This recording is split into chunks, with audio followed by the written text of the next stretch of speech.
Hello friends, स्वागत है आपका अपने यूट्यूब चैनल के शर्मा 620 में। हम बात कर रहे थे राजस्थान के भूगोल की।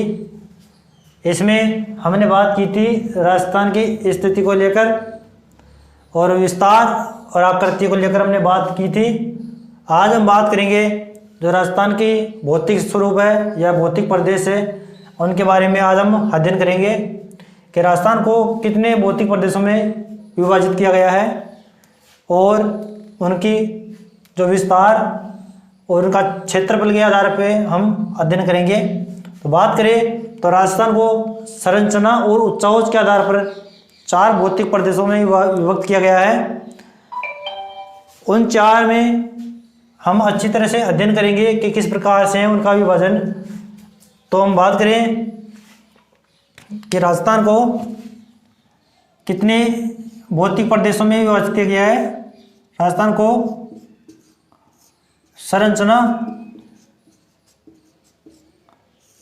और उच्चावच के आधार पर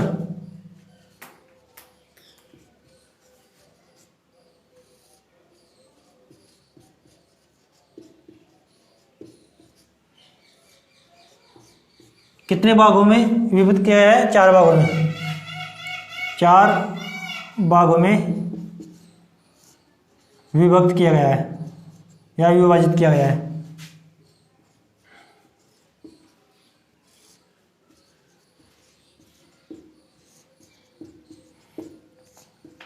बात करें वो 4 भाग कौन कौन से हैं, तो जैसे पहला भाग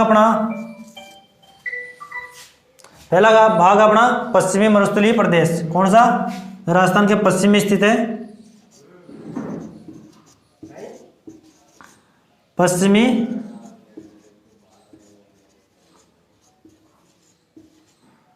मरुस्थलीय प्रदेश। दूसरा भाग आता है अपना जो मध्य अरावली प्रदेश या अरावली प्रदेश, अरावली पर्वतीय प्रदेश।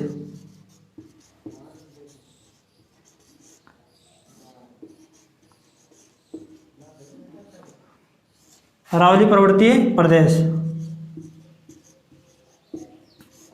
ठीक है। तीसरा अपना जो भाग आता है वह आता है पूर्वी मैदानी प्रदेश।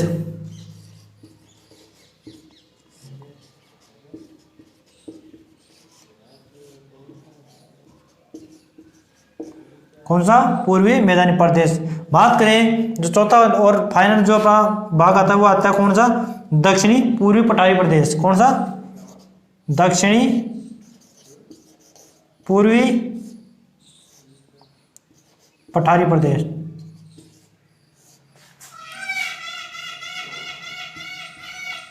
इसको हाड़ौती के पठार के नाम से भी जानते हैं।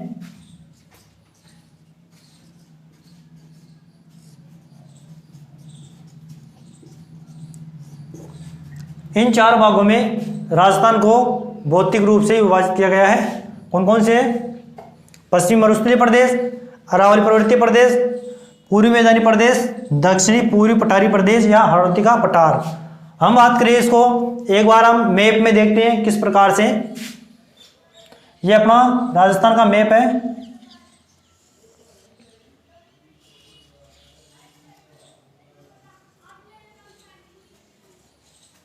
ये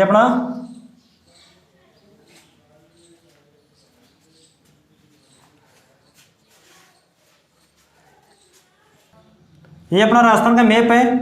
इसमें इन 4 भागों को किस प्रकार से विभाजित किया गया है वो हम देखते हैं। तो जैसे ये आ गया अपना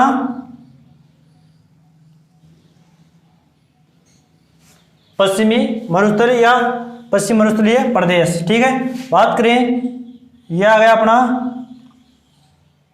कौन सा? अरावली पर्वतीय प्रदेश, ठीक है। बात करें तो ये आ गया अपना कौन सा? पूर्वी मैदानी प्रदेश, ठीक है। एक बार इनको नोट करते हैं। ये आ गया पश्चिमी मरुस्थलीय प्रदेश, ठीक है। ये आ गया अरावली प्रदेश।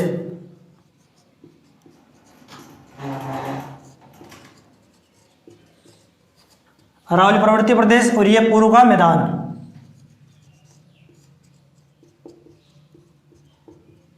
ठीक है, और ये आ गया अपना जो हाड़ौती का पठार है या दक्षिणी पूर्वी पठारी प्रदेश।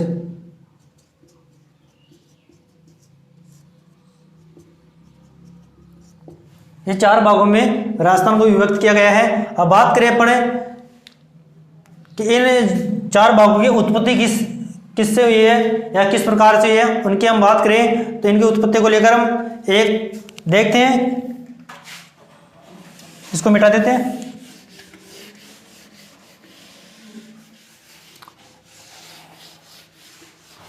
अपन उत्पत्ति की बात करें इसमें तो क्या था कि प्राचीन समय में जो अपनी पृथ्वी थी वो एक आग के गोले के समान थी। ठीक है, और पहले ये पूरी पृथ्वी एक ही भूखंड था, तो उसका नाम क्या था, जैसे ये थी अपना जो स्थल मंडल है, ये स्थल मंडल था जिसका नाम था क्या, पेंजिया। क्या नाम था इसका, पेंजिया।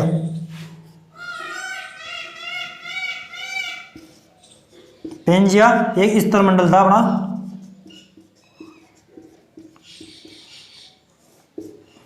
बात करें इसके चारों तरफ जल था विशाल,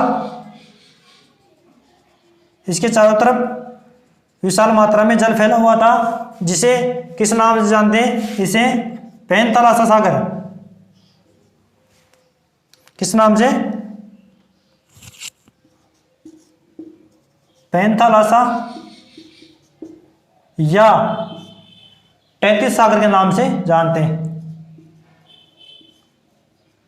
ठीक है, पेंजिया था जिसके चारों तरफ विशाल जल राशि थी, जिसे पैंथालासा सागर या 33 सागर के नाम से जानते हैं। धीरे धीरे क्या हुआ कि जो अपना ये पेंजिया था यह 2 प्लेटों में विभक्त हो गया। कितने प्लेटों में, 2 प्लेटों में। इस तरह से बीच में से 2 प्लेटों में विभक्त हो गया। बात करें जो उत्तरी प्लेट थी, उत्तरी प्लेट, इसको किस नाम से जाना जाता, इसको अंगारा लैंड।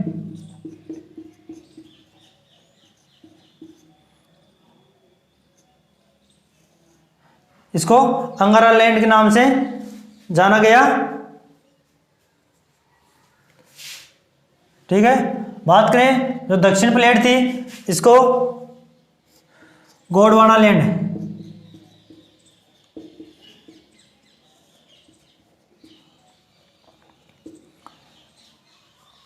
यह धीरे धीरे 2 भागों में विभक्त हो गया, जो अपना पेंजिया था, और इनसे 7 महाद्वीपों का निर्माण हुआ।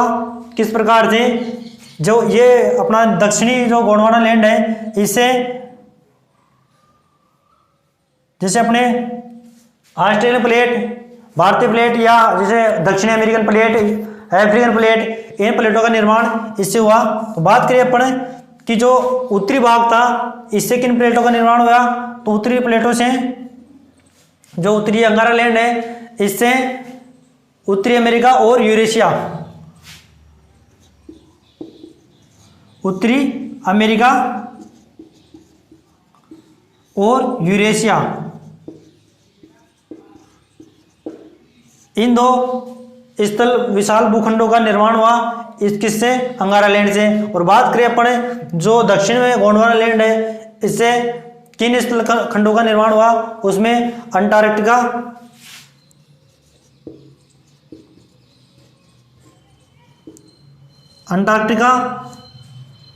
ऑस्ट्रेलिया,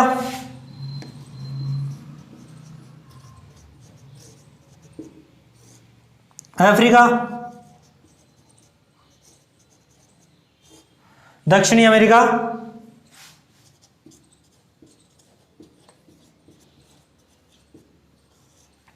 और प्रायद्वीपीय भारत।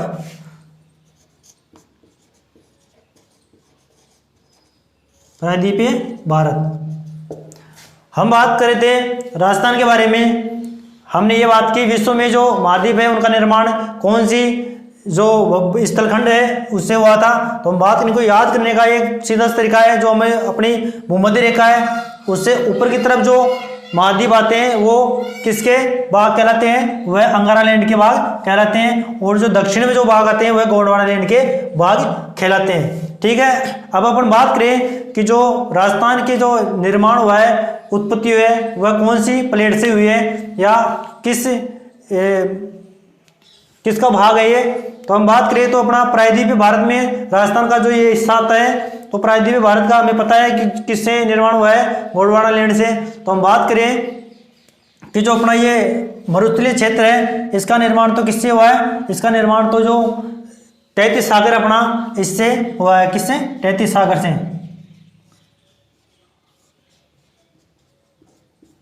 33 सागर से पश्चिम मरुस्थल का निर्माण हुआ है, और जो अपना पूर्वी मैदान है इसका निर्माण भी किससे हुआ है, 33 सागर से।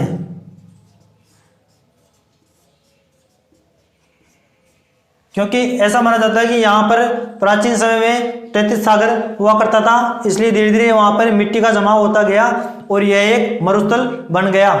और एक जो अपना पूर्वी मैदान है यह भी 33 सागर का ही भाग माना जाता है। हम बात करें अपने अरावली की, तो अरावली और हाड़ौती जो पठार है अपना, ये दोनों किसके भाग हैं, ये गोंडवाना लैंड के भाग माने जाते हैं। किसके, गोंडवाना लैंड के।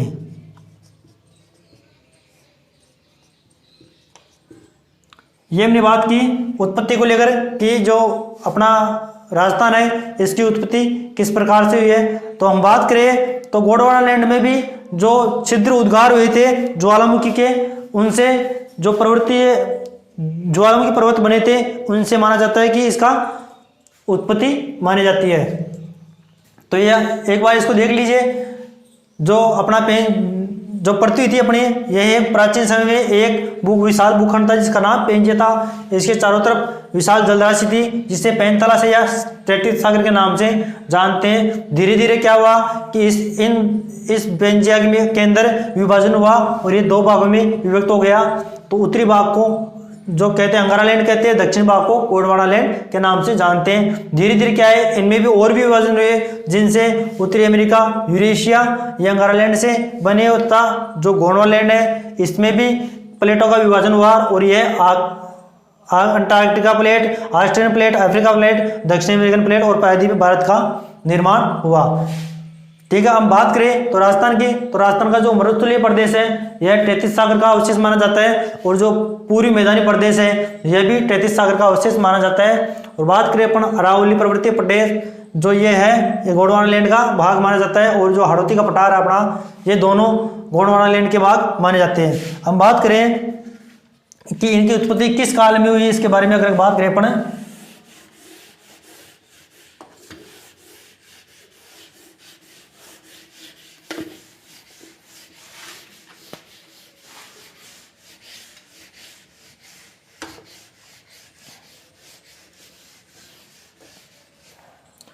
हम बात करें तो जो प्रथम महाकल्प था उसके बाद जो द्वितीय महाकल्प था, कौन सा, द्वितीयक महाकल्प था। इसमें जो मध्यजीवी महाकल्प या मीसोजोइक एरा भी कहते हैं इसे, मध्यजीवी महाकल्प या मीसोजोइक एरा,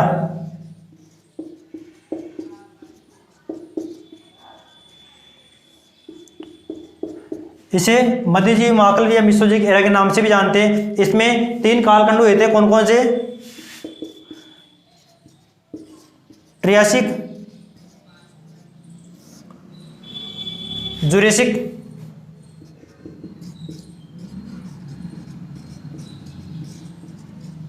और क्रिटेशियस।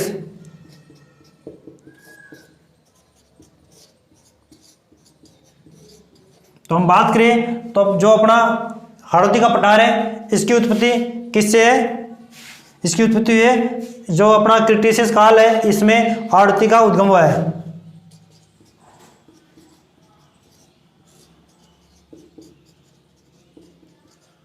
ठीक है, ये हमने बात की कि जो हाड़ौती का पठार है इसके उद्गम किससे हुए, क्रिटेशियस काल में हुई है। किससे? जो जैसे इस प्रकार से अपनी धरातल है, इसमें क्या हुआ, धीरे धीरे ज्वालामुखी उद्गार हुए। इनसे क्या है कि जो पर्वतों का निर्माण हुआ, इन्हें ज्वालामुखी पर्वत कहते हैं। क्या कहते हैं? ज्वालामुखी पर्वत। किससे हुए? छिद्र उद्गार या ज्वालामुखी उद्गार से।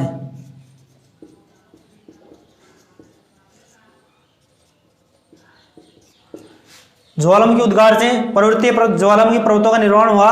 और हम बात करें, यह जो गोंडवाना लैंड थे, इसमें इनका उद्गार हुआ है। गोंडवाना लैंड का जो भाग था, इसमें ज्वालामुखी क्रियाएं हुई जिनसे ज्वालामुखी पर्वतों का निर्माण हुआ। और हम बात करें पठारों की संरचना किस प्रकार से बनी, तो जैसे ये अपनी भूमि की संरचना है, भूगर्भ की संरचना कौन कौन सी? ये 3 जो प्लेटें होती है, सियाल, सीमा और निफे। कौन सी? सियाल, सीमा और निफे। सियाल, सीमा और निफे। इनसे धीरे धीरे जो लावा जमता गया, उससे किसका निर्माण हुआ? पठारी संरचना का निर्माण हुआ।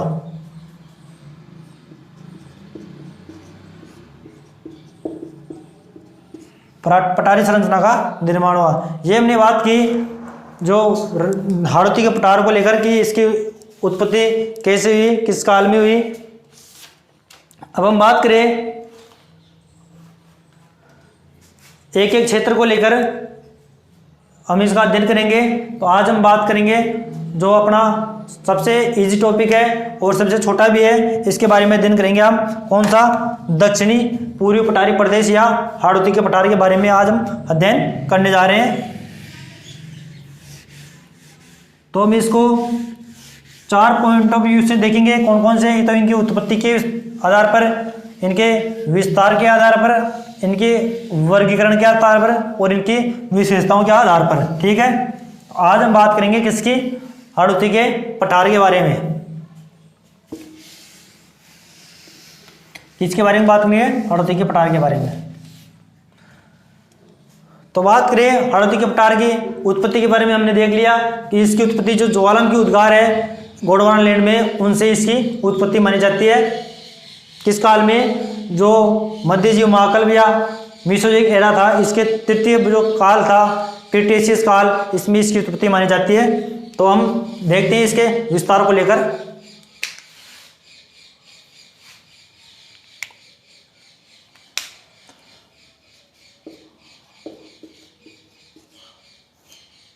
हाड़ौती का पठार आज हम देखेंगे इसके विस्तार के बारे में। अगर हम विस्तार की बात करें तो इसका विस्तार राजस्थान के कितने प्रतिशत क्षेत्रफल पर इसका विस्तार है? तो इसका विस्तार है क्षेत्रफल के आधार पर 6.49%। कितना? या इसको लगभग 7% भी बोल सकते हैं हम, 7%। ये राजस्थान का कुल क्षेत्रफल का 6.49 या 7% के लगभग इसका विस्तार है हाड़ौती के पठार का। बात करें यहाँ पर जनसंख्या,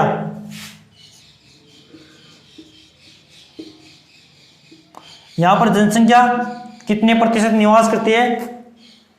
कुल राजस्थान की जनसंख्या का 11% जनसंख्या यहाँ पर निवास करती है। कितने प्रतिशत? 11% जनसंख्या यहाँ पर निवास करती है। राजस्थान की कुल जनसंख्या का 11% जनसंख्या यहाँ पर निवास करती है। बात करें इसमें पूर्ण रूप से कितने जिले आते हैं? इसमें 4 जिले आते हैं।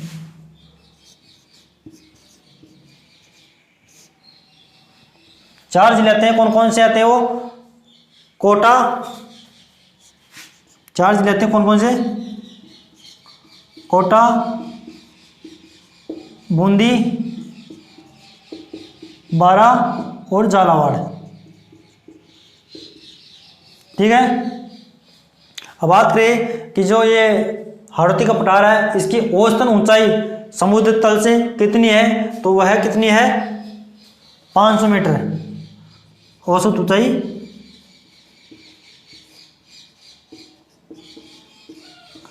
औसत ऊंचाई कितनी इसकी 500 मीटर। ये हमने बात की हाड़ौती के पठार को लेकर, इसके विस्तार के बारे में कि इसका विस्तार कितने जिलों में है और कितने प्रतिशत जनसंख्या यहाँ पर निवास करती है, और इसमें कितने भूखंड जो राजस्थान के कितने हिस्से को इसने ढक रखा है, इसके बारे में हमने बात की। अब हम बात करेंगे इसकी विशेषताओं को लेकर कि जो हाड़ौती का पठार है इसकी क्या क्या विशेषताएं रही है, इनके बारे में हम अध्ययन करेंगे।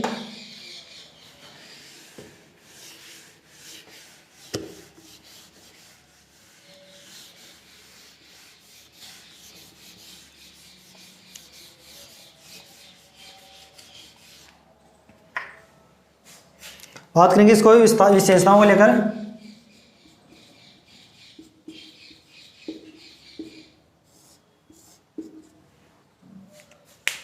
अगर बात करें विशेषताओं की तो इसमें किस प्रकार की मिट्टी पाई जाती है, इसके बारे में बात करेंगे। तो बात करें जो अपनी भूगर्भिक संरचना है वह तीन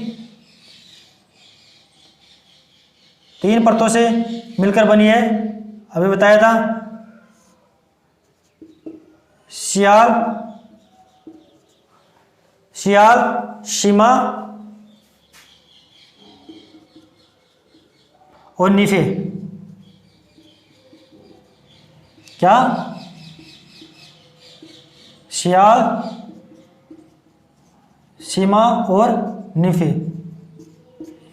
इन तीन परतों में अपनी जो पृथ्वी इसके भूगर्भ को विभाजित किया गया है। हम बात करें तो यहाँ पर जो ये सियाल क्षेत्र है इसमें किस प्रकार की प्लेटें पाई जाती है? बाह्य आग्नेय चट्टानें। किस प्रकार की?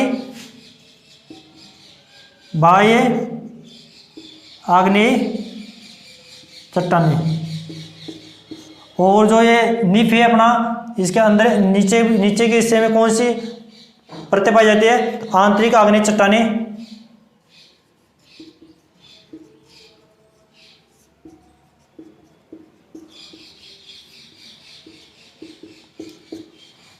जिनसे इनको ग्रेनाइट भी कहते हैं। जो ग्रेनाइट पत्थर आता अपना,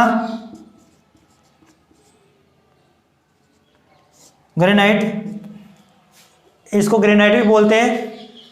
हम बात करें जो अपने बाह्य आग्नेय चट्टानें है, इससे जो बेसाल्ट चट्टानें थे इनको बेसाल्ट चट्टानें भी बोलते हैं। बेसाल्ट चट्टानें भी बोलते हैं। और बात करें जो अपना जो मध्य का भाग है उसमें आग्नेय चट्टानें बोलते हैं। आग्नेय चट्टानें, ठीक है। अब बात करें यहाँ पर जो अपने बाह्य आग्नेय चट्टानें, इनमें एक जो पत्थर पाया जाता है जो बलुआ पत्थर के नाम से जाना जाता है।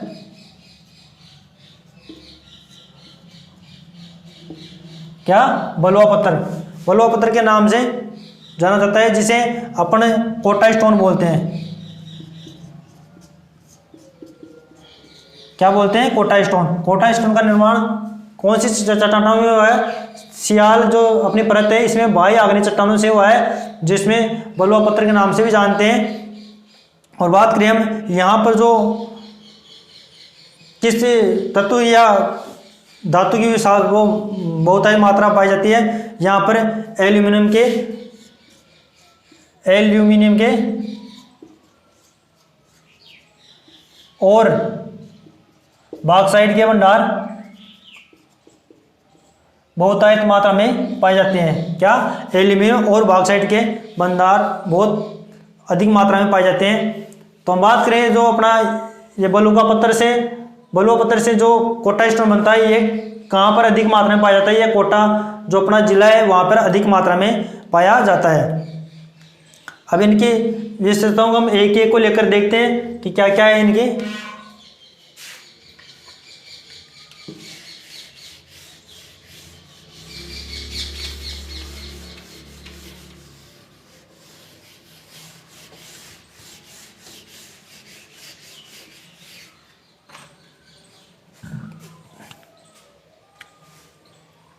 हम बात करें, अभी बात की थी हमने कि जो हाड़ौती का पठार है इसमें बाह्य आग्नेय चट्टानें जिसे बेसाल्ट चट्टानें कहते हैं, इनकी प्रधानता अधिक है, जिसमें बलुआ पत्थर तथा एल्यूमिनियम बॉक्साइट के भंडार पाए गए हैं। किसके? इसमें पहला अपना पॉइंट होगा जो बाह्य आग्नेय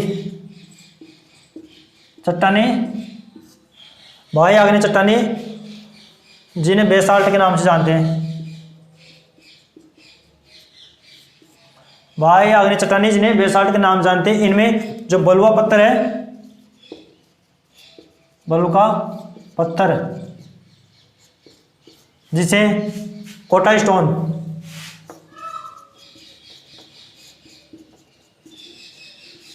कोटा स्टोन के नाम से जानते हैं, इसकी प्रधानता है।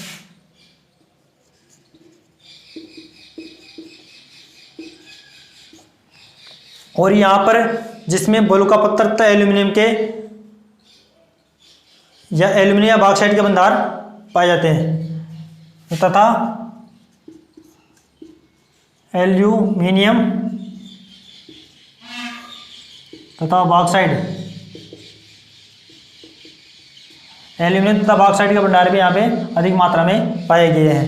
ठीक है, अब बात करें यहाँ पर लौह तत्व तथा एल्यूमिनियम का एक टिटेनोफेरस जो मैग्नेटाइट होता है, यौगिक होता है, इसके कारण ही यहाँ पर जो मिट्टी पाई जाती है वो किस रंग की पाई जाती है? काली मिट्टी पाई जाती है। किसके कारण? बात करें अपन जो अपनी अभी हमने बनाई थी, ये संरचना थी अपनी सियाल सिमावर निपे,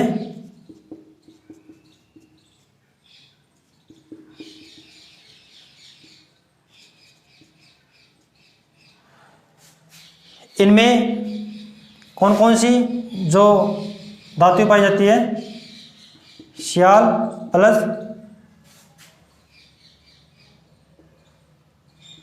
aluminium plus magnesium plus,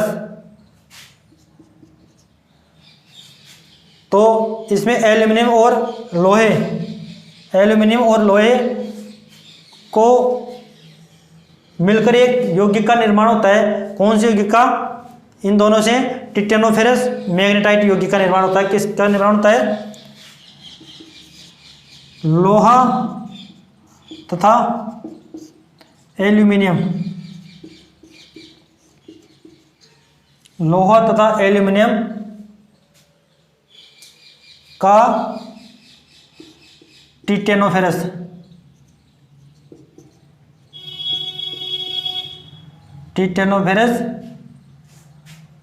magnetite एक यौगिक होता है जिसका निर्माण होता है। इसके कारण ही जो यहाँ पर मिट्टी होती है वह कैसी होती है? काली होती है। मिट्टी का जो काला रंग होता है किसके कारण होता है? मैग्नेटाइट या टिटेनोफेरस मैग्नेटाइट यौगिक के कारण ही जो यहाँ पर हाड़ौती के पठार में जो मिट्टी पाई जाती है इसका रंग काला होता है। इसे काली मृदा या वर्टिसोल भी कहते हैं। क्या? वर्टिसोल, काली मिट्टी को ही वर्टिसोल कहते हैं। यहाँ पर कौन सी मिट्टी पाई जाती है? काली मिट्टी पाई जाती है। अब बात करें हम काली मिट्टी की, काली मिट्टी में क्या विशेषता होती है? तो काली मिट्टी में क्या है कि जल धारण क्षमता अधिक पाई जाती है। कौन सी? जल धारण क्षमता अधिक पाई जाती है। अब बात करें कि ये काली मिट्टी का जो काला रंग है किसके कारण होता है? ये हमने बात की थी, टिटेनोफेरस जो यौगिक होता है इसके कारण काली मिट्टी का रंग काला होता है। अब बात करें काली मिट्टी में लोहा तथा एल्यूमिनियम की प्रधानता पाई जाती है। हमने अभी देखा है ये काली मिट्टी में जल धारण क्षमता सर्वाधिक है, इस कारण कपास के लिए उपयोगी है। काली मृदा को कपास मृदा भी कहते हैं। अब बात करें काली मिट्टी को लेकर,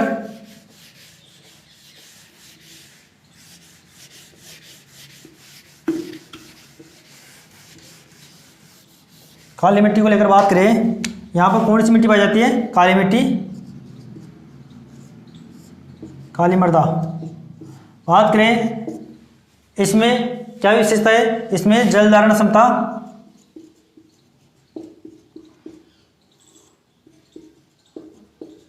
अधिक होती है, इसलिए यहां पर कपास की खेती अधिक की जाती है, इसलिए इसे कपास की मृदा भी कहते हैं।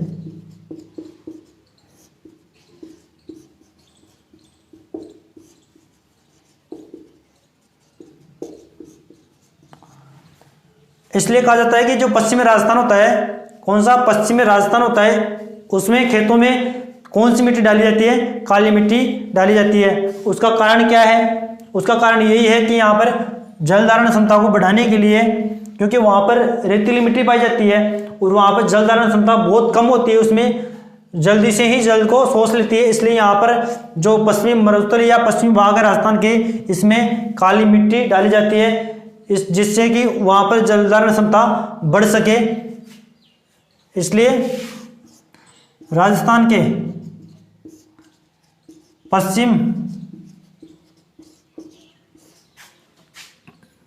पश्चिम में खेतों में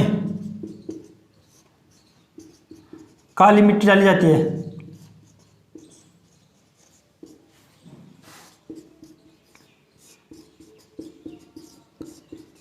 क्योंकि जल धारण क्षमता को बढ़ाने के लिए।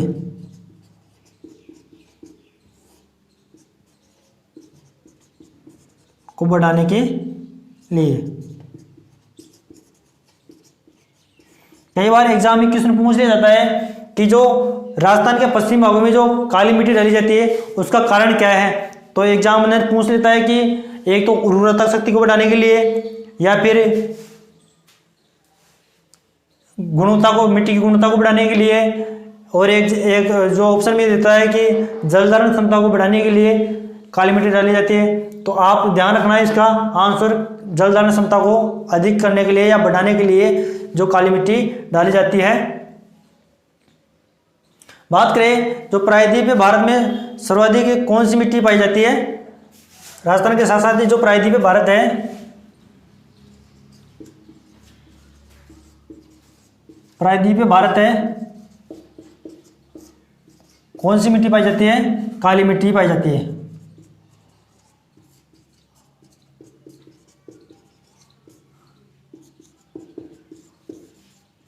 जो अपना प्रायद्वीपीय भारत है, इसमें कौन सी मिट्टी मृदा पाई जाती है, काली मिट्टी पाई जाती है। अब बात करें अपन कि राजस्थान में जलीय अपर्दन की समस्या से सर्वाधिक ग्रसित प्रदेश कौन सा है, क्योंकि यहाँ पर कौन सी मिट्टी पाई जाती है, काली मिट्टी पाई जाती है, इसलिए जल धारण क्षमता इसकी अधिक होती है और यहाँ पर अपर्दन भी अधिक मात्रा में होता है। इसलिए अगर बात करें अपन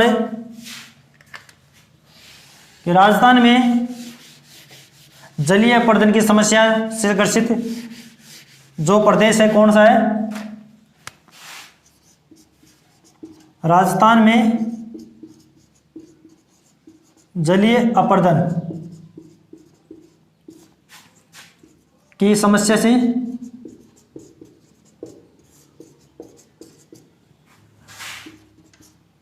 ग्रसित क्षेत्र, तो वह कौन सा आएगा, अपना हाड़ौती का पठार।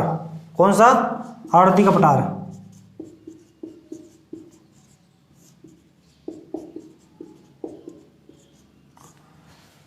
जो राजस्थान में जलीय अपर्दन की जो समस्या है इससे ग्रसित क्षेत्र कौन सा है, हाड़ौती का पठार। अब राजस्थान में सर्वाधिक जलीय जीव विविधता वाला भौतिक प्रदेश भी कौन सा आएगा, सर्वाधिक जलीय जीव विविधता वाला भौतिक प्रदेश भी अपना हाड़ौती का पठार ही आएगा। कौन सा, राजस्थान में सर्वाधिक जलीय जीव विविधता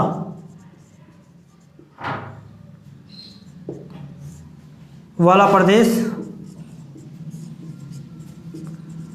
कौन सा है, अपना हाड़ौती का पठार।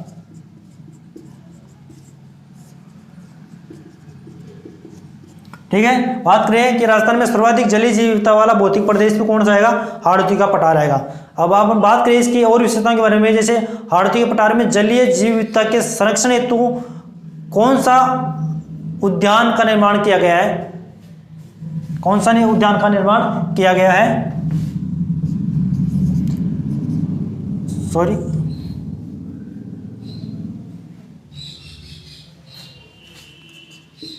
हाड़ौती के पठार में जलीय जीव विविधता के संरक्षण के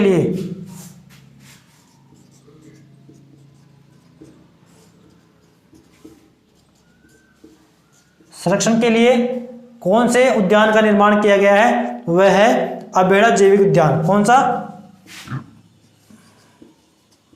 अबेड़ा जैविक उद्यान का निर्माण किया जा रहा है।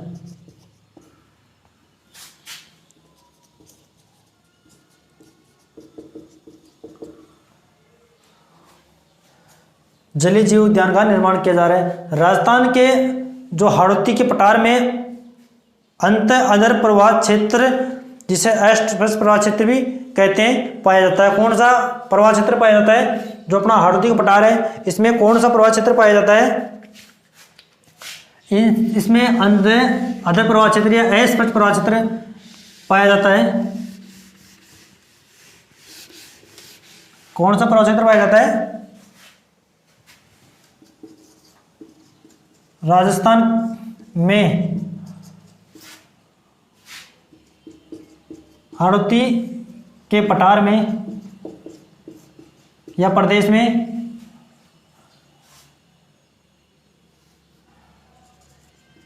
अंत अधर या अस्पष्ट प्रवाह क्षेत्र पाया जाता है।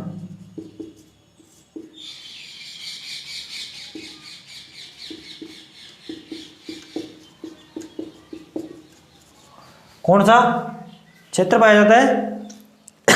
राजस्थान में हाड़ौती के पठार में अंत अधर या अस्पष्ट प्रवाह क्षेत्र पाया जाता है। हमने बात की राजस्थान के हाड़ौती के पठार को लेकर, इसके विस्तार के बारे में, इसकी जो भौगोलिक विशेषता है उनके बारे में, और हम बात करेंगे अब जो इसके वर्गीकरण को लेकर कि जो राजस्थान का हाड़ौती का पठार है इसको कितने भागों में विभाजित किया गया है, उसको लेकर हम बात करने जा रहे हैं। विशेषताओं और विस्तार की हमने बात कर ली है।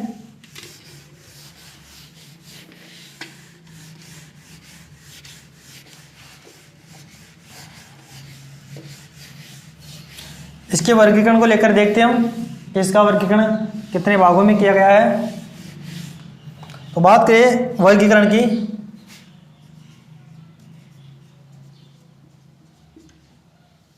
वर्गीकरण को लेकर बात करें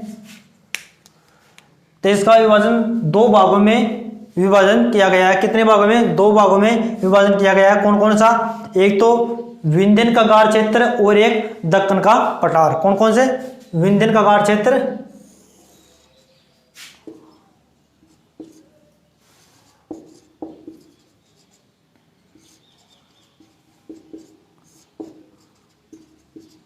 विंध्यन का गार क्षेत्र और दक्कन का पठार।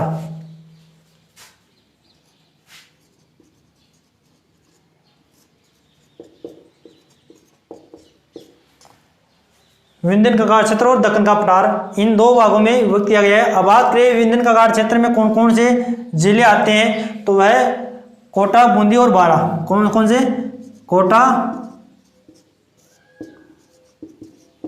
बूंदी और बारां, ये तीन जिले विंध्यन का गार क्षेत्र में आते हैं। और एक जो अपना जिला बचता है झालावाड़, झालावाड़ जो जिला है वो कौन से क्षेत्र में आता है? दक्कन का पठार में आता है। ठीक है। अब बात करें अपन विंध्यन का गार क्षेत्र की, तो इसको भी क्या है कि तीन भागों में विभाजित किया गया है। कितने भागों में? तीन भागों में विभाजित किया गया है। कौन कौन से? वह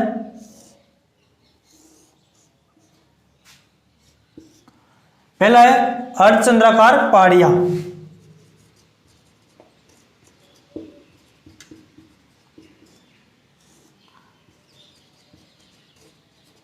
कौन सी? अर्धचंद्राकार पहाड़ियां। दूसरा है नदी निर्मित मैदान।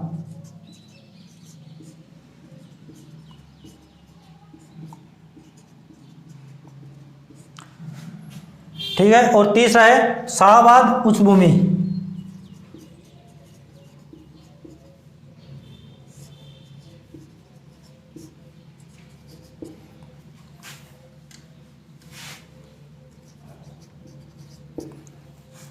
बात की वर्गीकरण की तो इसको जो हाड़ौती का पठार है इसको दो भागों में विभक्त किया गया है। कौन कौन से? एक तो विंध्यन कगार क्षेत्र, दूसरा दक्कन का पठार। बात करें विंध्यन कगार क्षेत्र, ये 3 जिलों में फैला हुआ है। कौन सा? कोटा, बूंदी और बारा।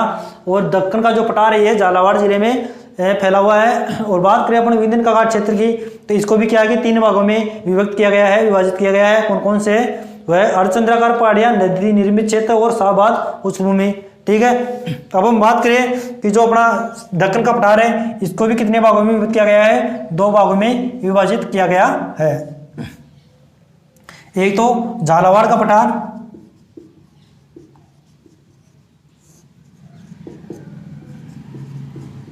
एक तो झालावाड़ का पठार और एक डंग गंगधर प्रदेश। कौन कौन सा? डंग गंगधर प्रदेश।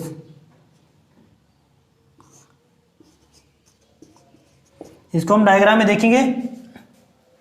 तो हमने बात की हाड़ौती के पठार की, तो इसमें विंध्यन कगार को 3 भागों में विभाजित किया गया। कौन कौन से? एक तो अर्धचंद्राकार पहाड़ियां, नदी निर्मित क्षेत्र और शाहबाद उच्चभूमि। और बात करें दक्कन के पठार को भी 2 भागों में विभाजित किया गया है। एक तो झालावाड़ का पठार, एक डंग गंगधर प्रदेश। अब इसको हम डायग्राम में समझने की कोशिश करेंगे एक बार।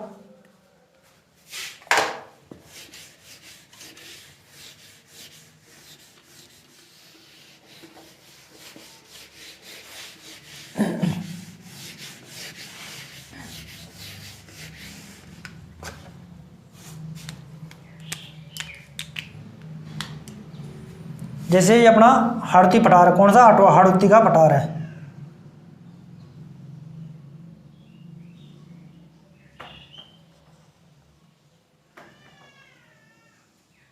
ये अपना क्या है? हाड़ौती का पठार है।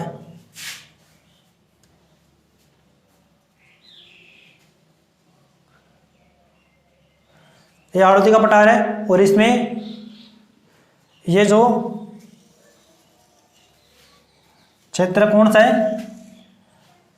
विंध्यांचल पर्वत श्रृंखला या विंध्यन कगार क्षेत्र।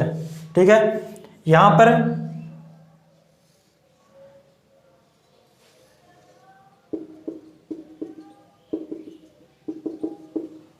क्या बना हुआ है? यह नदी निर्मित क्षेत्र है। कौन सा? नदी निर्मित क्षेत्र।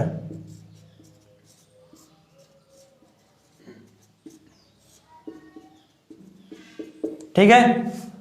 अब हम बात कर रहे थे हाड़ौती के पठार में जो विंध्यन कगार क्षेत्र इसको 3 भागों में विभाजित किया गया था। कौन कौन सी थी? अर्धचंद्राकार पहाड़ियां। तो उन्हें बात करें तो यहां पर है जैसे ये क्या है? बूंदी की पहाड़ियां।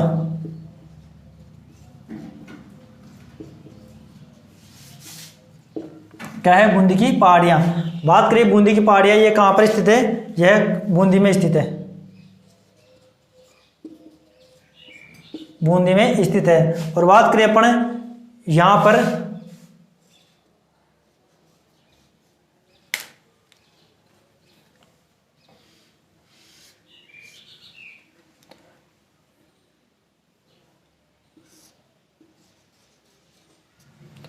बात करें तो यहां पर कौन सी पहाड़ियां हैं? रामगढ़ की पहाड़ियां। कौन सी पहाड़ियां है? रामगढ़ की पहाड़ियां। ठीक है। अब हम बात करें थे यहां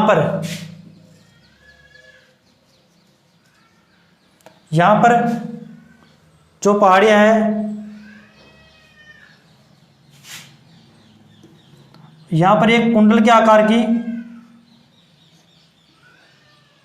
पहाड़ियां मिलती हैं। किस आकार की? कुंडल के आकार की पहाड़ियां मिलती है, इसलिए इनका नाम भी कुंडल की पहाड़ियां रख दिया गया है। क्या? कुंडल की पहाड़ियां। ठीक है। अब यहां पे जो कोटा के अंदर कौन सी पहाड़ियां? मुकंदरा की पहाड़ियां।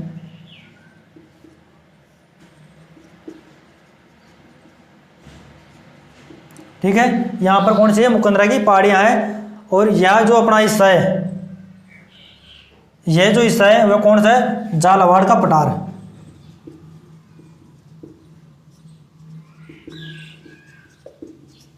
अभी बात की थी हमने कि जो दक्कन का पठार है इसको दो भागों में विभक्त किया गया है। कौन सा, एक तो झालावाड़ का पठार और एक यहां पर है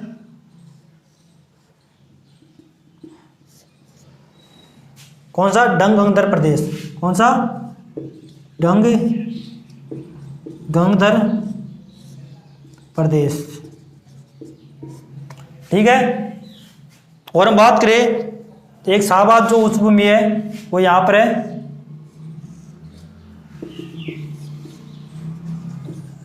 शाहबाद उच्च भूमि क्षेत्र। ये हमने डायग्राम में देखा है कि जो पहाड़ियाँ हैं, चंद्राकार पहाड़ियाँ कहाँ पर स्थित है। और हम बात करें इनकी विशेषताओं को लेकर कि जो इनकी जो विशेषताएं क्या क्या है, इनके बारे में हम बात करें तो एक बार इसको आप देख लीजिएगा अच्छी तरह से।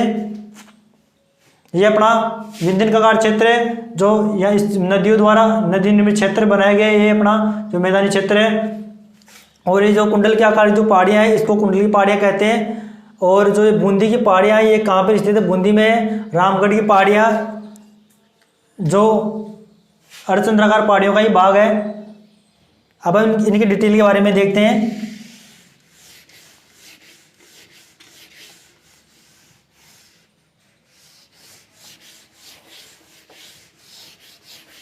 बात करें हम अर्धचंद्राकार पहाड़ियों में कौन कौन सी पहाड़ियाँ आती है।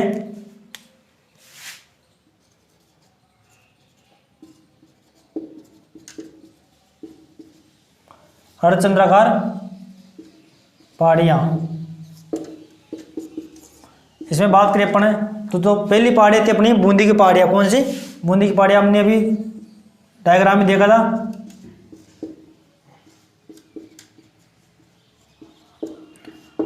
इन बूंदी की पहाड़ी में क्या विशेषता है, ये बूंदी की पहाड़ियाँ इसकी सर्वोच्च जो चोटी है कौन सी है, सतुर। सर्वोच्च चोटी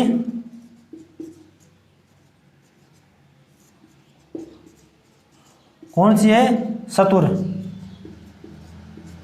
जो बूंदी की पहाड़ियाँ है इसकी जो सर्वोच्च चोटी है वो कौन सी है, सतुर है। कहाँ पर ये, बूंदी के अंदर। इसकी जो ऊंचाई है कितनी है, 353 मीटर।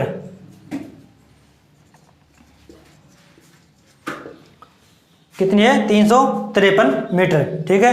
बात करें हम मुकंदरा की पहाड़ियाँ, जो नेक्स्ट अपनी अर्धचंद्राकार पहाड़ियों में आती थी कौन सी है, मुकंदरा की पहाड़ियाँ।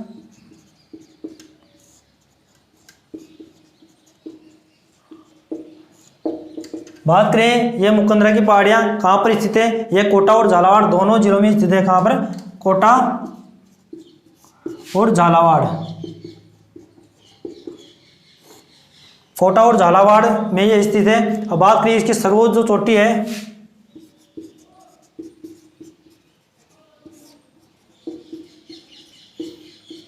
इसकी जो सर्वोच्च चोटी है वह कौन, चांदवाड़ी। कहाँ पर स्थित है,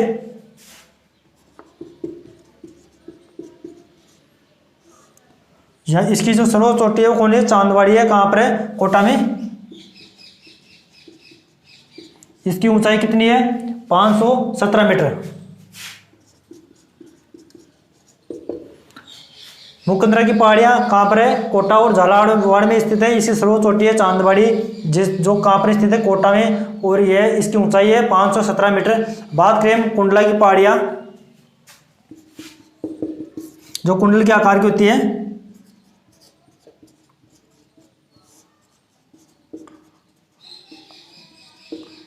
कहाँ स्थित है यह है कोटा में स्थित है।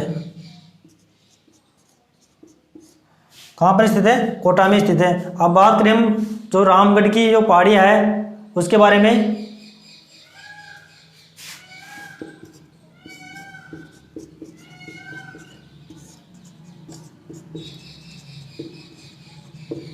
रामगढ़ की जो पहाड़ियाँ है वह कहाँ पर स्थित है, यह बूंदी और बारां में स्थित है।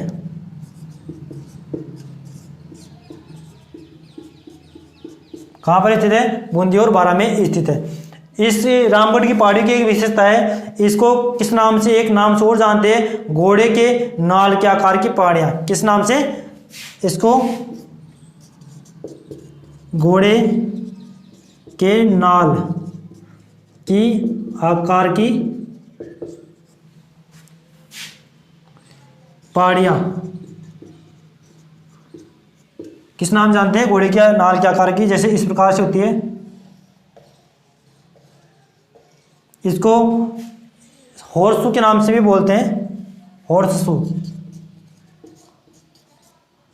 किस नाम से भी जानते हैं? हॉर्सू के नाम से भी जानते हैं। ये हमने देखी अर्धचंद्राकार पहाड़ियों की कुछ विशेषताएं। हम बात करें रामगढ़ की पहाड़ियों के बारे में, तो यह किस नाम से जानी जाती है? घोड़े के नाल के आकार की पहाड़ियों के नाम से भी जानी जाती है। और जो रामगढ़ की पहाड़ियां हैं, ये खगोलीय घटना जो उल्कापिंड होते हैं उसका उदाहरण मानी जाती है। किसका उदाहरण मानी जाती है?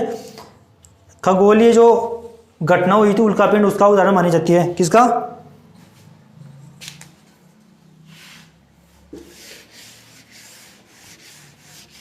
जो रामगढ़ की पहाड़ियां हैं, यह खगोलीय जो उल्कापिंड है उसकी घटना का उदाहरण मानी जाती है कि इसका निर्माण खगोलीय उल्कापिंडों से हुआ है। अब बात करें अपन जो अपना ये रामगढ़ जो क्षेत्र है, इसको सरकार द्वारा, भारत सरकार द्वारा राजस्थान का पहला जियो हेरिटेज स्थल भी घोषित किया गया है। राजस्थान सरकार द्वारा जियो हेरिटेज स्थल घोषित किया गया है पहला राजस्थान का। अब बात करें हम नदी निर्मित क्षेत्रों के बारे में।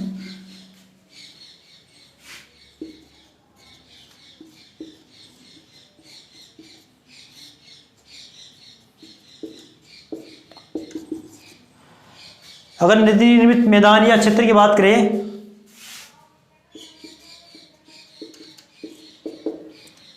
तो इसमें जो कोटा तथा बूंदी में चंबल एवं उसकी सहायक नदियों द्वारा निर्मित मैदान जो नदी निर्मित क्षेत्र कहलाता है। कौन सी नदियों द्वारा? कोटा तथा बूंदी में, कोटा तथा बूंदी में चंबल तथा इसकी सहायक नदियों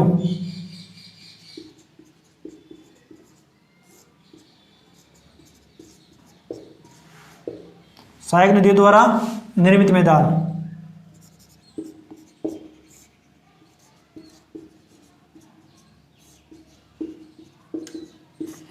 जो नदी निर्मित क्षेत्र है वह कोटा तथा बूंदी में चंबल तथा इसकी सहायक नदी द्वारा निर्मित किया गया है मैदान है। बात करें हम शाहबाद उच्चभूमि क्षेत्र की,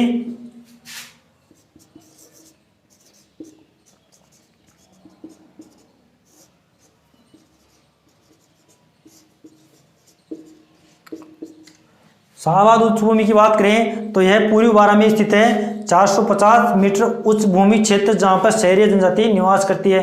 यह कहां पर स्थित है? यह पूर्वी बारां में स्थित 450 मीटर उच्च भूमि जहां पर कौन सी जनजाति निवास करती है? शहरिया जनजाति निवास करती है। इसकी ऊंचाई कितनी है? इन जो शाहबाद उच्चभूमि इसकी समुद्र तल से 450 मीटर ऊंची मानी जाती है। बात करें यहाँ पर कौन सी जनजाति निवास करती है? यहाँ पर शहरी जनजाति निवास करती है। जो शाहबाद उच्चभूमि क्षेत्र है इसकी सबसे ऊंची चोटी कौन सी है? इसकी सबसे ऊंची चोटी है कांबा या कासबा।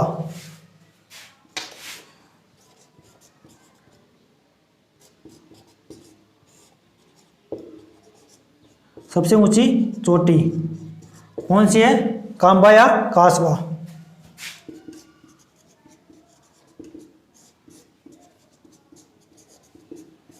कांबा या कासबा कहां पर है? ये बारां में।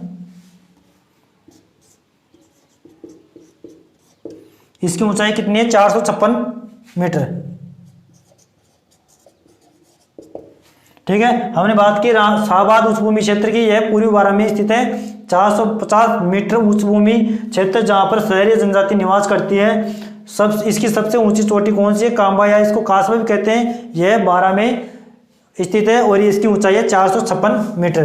अब हम बात करेंगे जो अपना झालावाड़ का पठार है। जो दक्कन के पठार के दो भाग हैं, कौन कौन से? झालावाड़ का पठार और डंग गंगदर प्रदेश। तो हम झालावाड़ के पठार की बात करते हैं।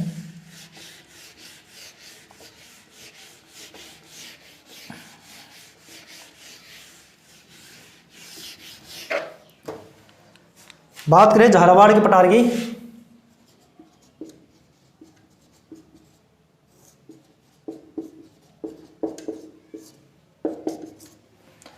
तो झालावाड़ में जो स्थित पठारी क्षेत्र है, जो मालवा का उत्तरी भाग माना जाता है। झालावाड़ में स्थित पठारी क्षेत्र जो मालवा का भाग माना जाता है।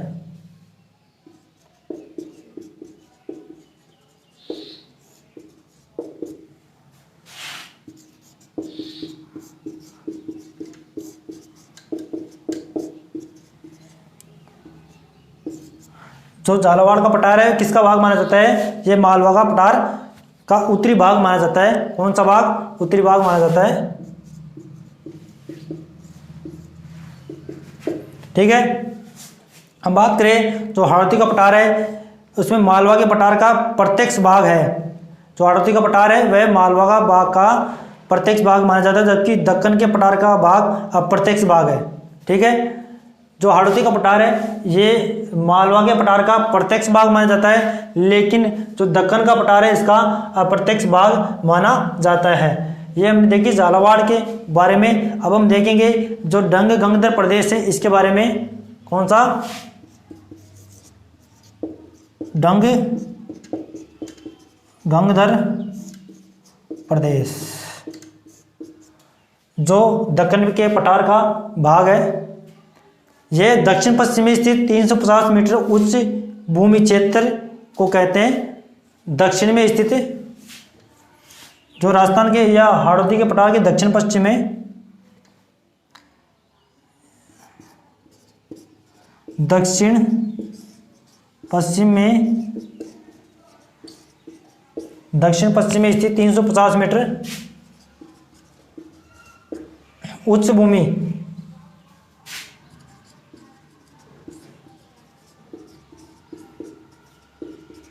क्षेत्र को कहते हैं।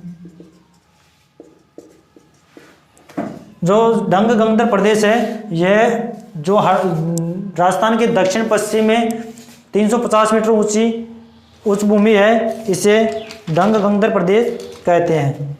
हमने यह बात की है हाड़ौती के पठार को लेकर कि हाड़ौती के पठार के कितने भाग हैं, इसकी विस्तार के बारे में, कितने क्षेत्रफल पर विस्तार है इसका, और भारत की कितने प्रतिशत जनसंख्या निवास करती है, और इसमें कौन कौन से जिले आते हैं। और बात करें इसके जो वर्गीकरण को लेकर, इसका वर्गीकरण कितने भागों में विभाजित किया गया है? 2 भागों में विभाजित किया गया। कौन कौन से हैं वह है एक तो विंध्यन कगार क्षेत्र और दूसरा दक्कन का पठार। बात करें विंध्यन कगार क्षेत्र को कितने भागों में बांटा गया है? इसको भी 3 भागों में बांटा गया है। कौन कौन से? एक तो अर्धचंद्राकार पहाड़ियाँ, दूसरा है नदी निर्मित क्षेत्र, और तीसरा है अपना शाहबाद उच्च भूमि क्षेत्र। बात करें अपने कि जो दक्कन के पठार है इसको भी दो भागों में विभाजित किया गया। कौन कौन सा है? एक तो झालावाड़ का पठार और एक है अपना जो डंग गंगदर प्रदेश है। डंग गंगदर प्रदेश किसे कहते हैं? यह राजस्थान के दक्षिण पश्चिम में स्थित 350 मीटर उच्च भूमि क्षेत्र को डंग गंगदर प्रदेश के नाम से जानते हैं। यह हमने देखी हाड़ौती के पठार की विशेषताओं के बारे में, और हाड़ौती के पठार का हमने अध्ययन किया है। अब हम आगे जो वीडियो होगा उसमें नेक्स्ट जो प्रदेश होगा या भाग होगा इसके बारे में अध्ययन करेंगे। ठीक है। अगर आपको ये वीडियो पसंद आया हो तो इसको लाइक एंड शेयर जरूर करें। ठीक है।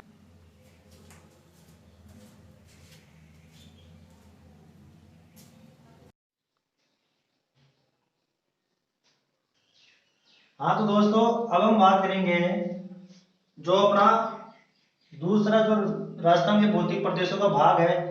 हमने अभी बात की दक्षिण के हाड़ौती के पठार के बारे में, दक्षिणी पूर्वी पठार के बारे में हमने बात की। अब हम बात करेंगे जो सेकंड अपना पॉइंट है राजस्थान के भौतिक विभागों में, जो पूर्व का मैदान है उसके बारे में आज हम बात करेंगे। बात करें पूर्व मैदानी प्रदेश की, पूर्व मैदानी प्रदेश की बात करें अपन,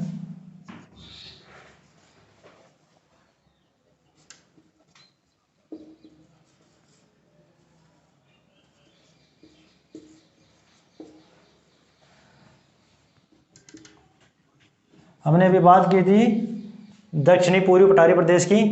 अब हम बात करेंगे पूर्वी मैदानी प्रदेश।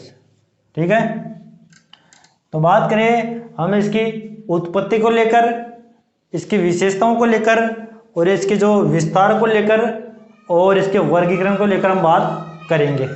अब बात करें पहली दो, जैसे कि जो ये पूर्व का मैदान है इसका निर्माण कब हुआ, कैसे हुआ, किस प्रकार से हुआ, इसके बारे में बात करें तो जो ये पूर्व का मैदान है इसका निर्माण, जो पूर्वी मैदानी प्रदेश है इसकी उत्पत्ति जो अपने काल चलते थे प्रथम द्वितीय काल में जो अपने दक्षिण पठार की उत्पत्ति हुई थी, तो इसी प्रकार जो पूर्वी मैदानी प्रदेश है इसकी उत्पत्ति चतुर्थक महाकाल, कौन से काल में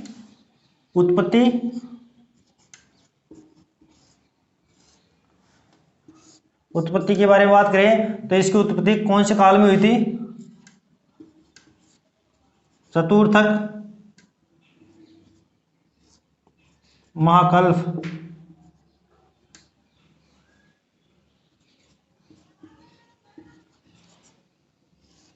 चतुर्थक जो महाकल्प था उसके जो नूतन महाकल्प या निसोजोइक एरा भी कहते हैं इसको, क्या, नूतन महाकल्प या निसोजोइक एरा।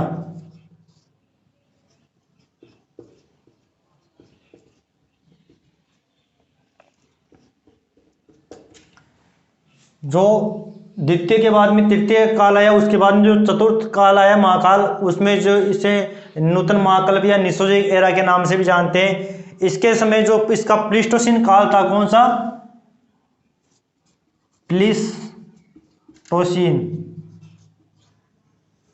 प्लीस्टोसीन काल। जो प्लीस्टोसीन काल था इसमें जो अपनी नदियां थी पूर्व में, जो हिमालय से बहकर जो पश्चिम बंगाल में जो खाड़ी में नदियां गिरती थी, उनके द्वारा जो जलोढ़ कांप मिट्टी थी उसके द्वारा निर्मित यह मैदान पूर्व का मैदान कहलाता है। धीरे धीरे ये नदियां जब बाढ़ आई तो यह पूरे मैदानी क्षेत्र में फैल गया इसका पानी, और जब बाढ़ की स्थिति वापस कम हुई तो वहाँ पर मिट्टी का बचाव हो गया, जहाँ पर जलोढ़ मिट्टी अधिक मात्रा में फैली, इसलिए यहाँ पर मैदानी प्रदेश बन गए। तो बात करें यह किस प्रकार से बना और ये इसकी स्थिति कहाँ पर है जिसके बारे में, तो जैसे अपना ये राजस्थान है, क्या है, राजस्थान है अपना।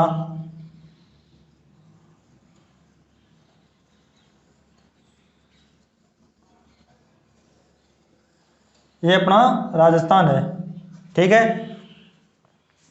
ये अपना राजस्थान है। इसमें जैसे हमने बात की थी कि जो ये अपना क्या आ गया, पश्चिम का मरुस्थल, क्या, पश्चिम मरुस्थलीय प्रदेश,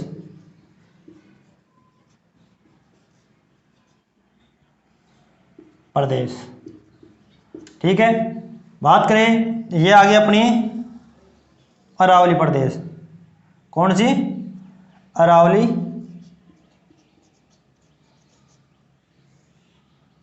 प्रदेश। हम बात कर रहे थे पूर्व के मैदान की, तो ये अपना ये अपना पूर्व का मैदान आ गया।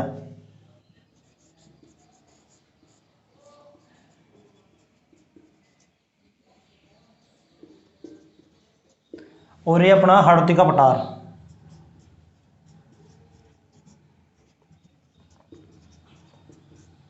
ठीक है। अब बात करें कि जो ये अपना पूर्व के मैदान है इसकी उत्पत्ति को लेकर, तो जैसे हमें पता है कि ये यहाँ पर जो अपना क्या है, हिमालय है। जैसे यहाँ पर हिमालय है, ये हिमालय है। ठीक है। अब बात करें कि जो हिमालय है इसकी उत्पत्ति को लेकर, तो हिमालय की उत्पत्ति जो किस काल में हुई थी, टर्शियरी काल में हुई थी। किस काल में? टर्शियरी काल।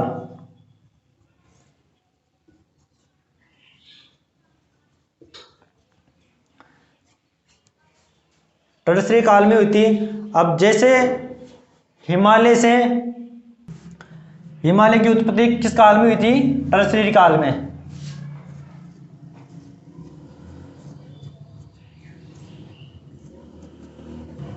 ठीक है। टर्शियरी काल में हिमालय की उत्पत्ति हुई थी।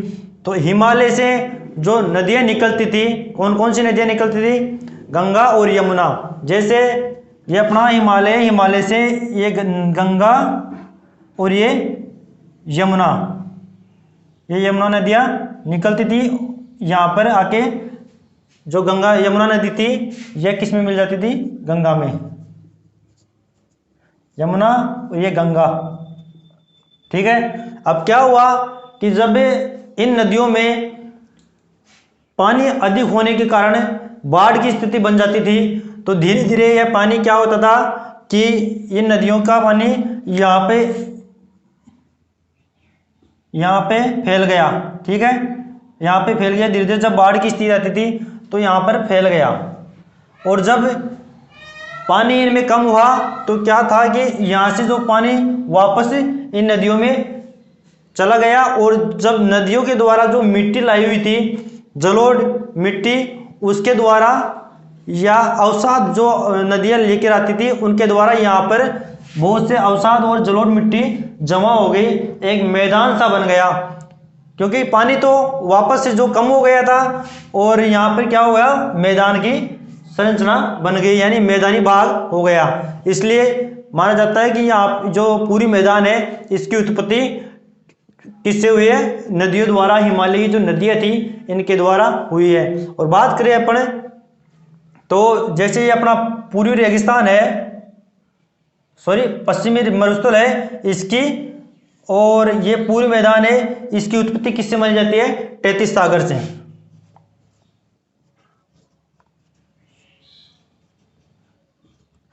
और हमने बात भी की थी कि जो अरावली प्रदेश है और ये हाड़ौती का पठार है, कौन सा? अरावली और हाड़ौती का पठार, इसकी उत्पत्ति किससे मानी जाती है? गोंडवाना लैंड से।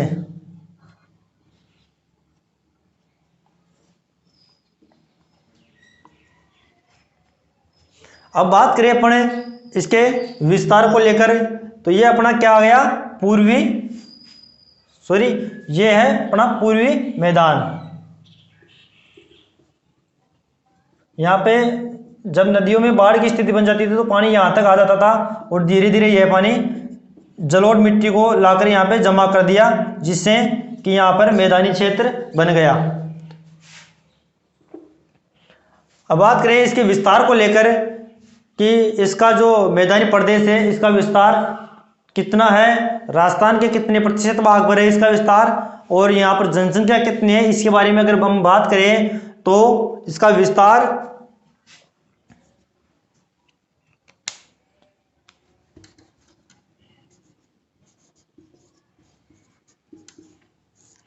इसका विस्तार 23.6% भाग पर क्षेत्र पे फैला हुआ है। कितने प्रतिशत भाग पर? राजस्थान के इसके क्षेत्रफल की बात करें अपन तो 23.6% भाग पर इसका विस्तार है। यह राजस्थान के 23.6% भाग पर यह पूर्व का मैदान फैला हुआ है। बात करें जनसंख्या की, तो यहाँ पर जनसंख्या कितने प्रतिशत निवास करती है?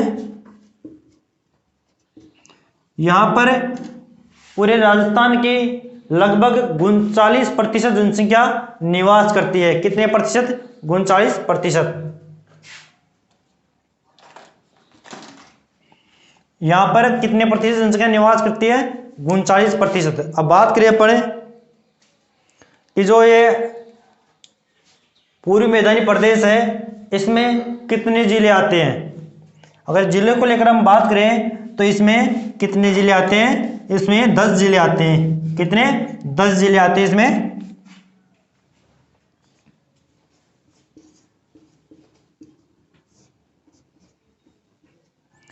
इसमें 10 जिले आते हैं।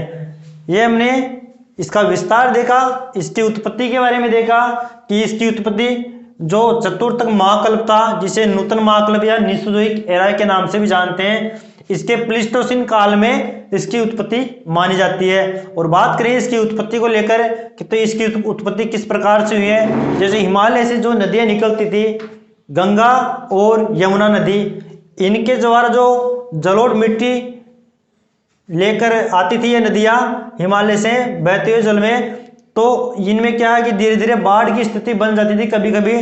तो यह बाढ़ का पानी इस मैदान में फैल जाता था और धीरे धीरे जब यह पानी कम हो जाता था तो यहाँ पर जो जलोढ़ मिट्टी थी वह एक मैदान के रूप में जमा हो गई, इसलिए इसे पूर्वी मैदानी प्रदेश के नाम से जाना जाता है। ठीक है। बात करें हिमालय की, तो हिमालय की उत्पत्ति जो अपना ट्रिशी काल था, इसमें हिमालय की उत्पत्ति मानी जाती है। बात करें जो ये पूर्वी मैदान है, ये राजस्थान के पूर्वी जो भाग है उसमें फैला हुआ है। इसके विस्तार की बात करें तो यहाँ पर 23.6% क्षेत्रफल पर यह फैला हुआ है। और इसकी जनसंख्या की बात करें तो पूरे राजस्थान की इसमें 39% जनसंख्या निवास करती है। ठीक है। और बात करें यह कितने जिलों में फैला हुआ है, तो यह 10 जिलों में फैला हुआ है। राजस्थान के 33 जिलों में से 10 जिलों में इसका विस्तार है। तो अब हम इसकी कुछ विशेषताओं के बारे में बात करते हैं।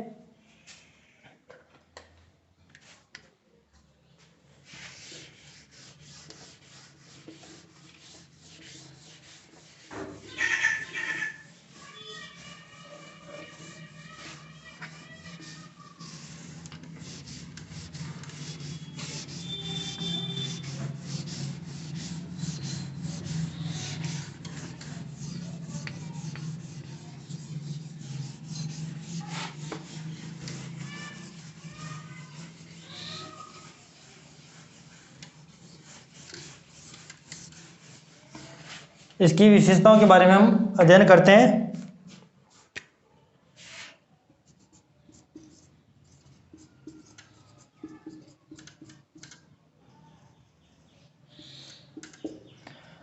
बात करें अपने जो पूर्वी का मैदान है इसकी विशेषताओं को लेकर,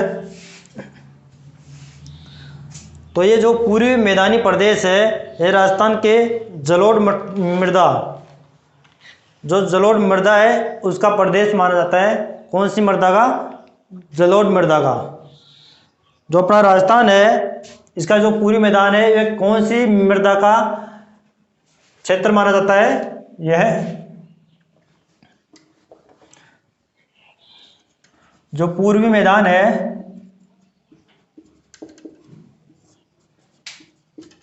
यह कौन सी मृदा का?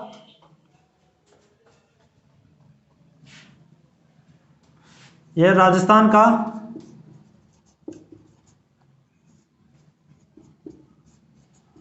जलोढ़ मृदा, जिसे एल्फिसोल के नाम से भी जानते हैं। जो जलोढ़ मिट्टी है इसको एल्फिसोल नाम से भी जानते हैं।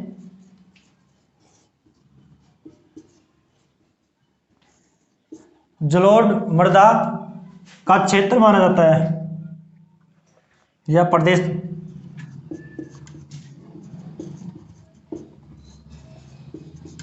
जो अपना पूर्वी मैदानी प्रदेश है इसे राजस्थान का जलोढ़ मृदा या एल्फिसोल, जलोढ़ मृदा को किस नाम से जानते हैं? एल्फिसोल मृदा के नाम से भी जानते हैं। इसका जो प्रदेश माना जाता है, जो अपना राजस्थान का पूर्वी मैदान है, यह जलोढ़ मृदा का या एल्पी सोल मृदा का प्रदेश कहते हैं इसे।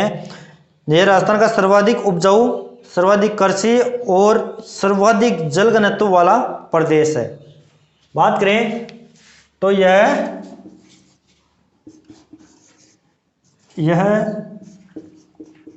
राजस्थान का सर्वाधिक कृषि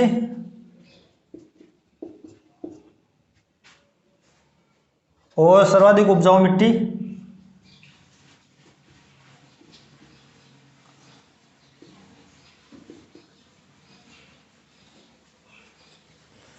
और सर्वाधिक जनघनत्व वाला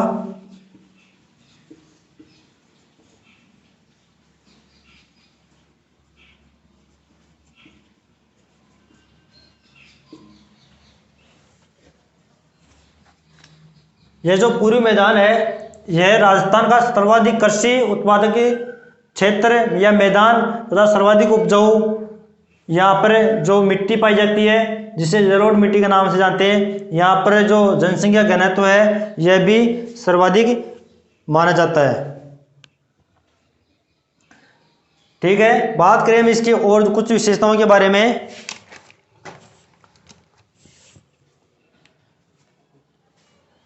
तो यहाँ पर जो जलोढ़ मिट्टी पाई जाती है, तो यहाँ पर जो गेहूं की फसल यहाँ पर अधिक होती है और यहाँ पर मतलब कृषि बहुत अधिक मात्रा में की जाती है। बात करें राजस्थान में जो सर्वाधिक जनघनत्व वाले जिले कि कौन कौन से हैं, उसके बारे में बात करें तो आपको जैसे पूछ लिया जाए कि सर्वाधिक जनघनत्व वाले चार जिले देकर आपको पूछ लिया जाए कि इस जिले का कितना जनघनत्व है, तो इसके बारे में हम बात करें तो राजस्थान का सर्वाधिक जनघनत्व वाला जिला कौन सा है? जयपुर है। कितना है इसका जनघनत्व? 595 व्यक्ति प्रति वर्ग किलोमीटर। कितना है? बात करें अपन राजस्थान के सर्वाधिक जनघनत्व वाले जिलों के बारे में।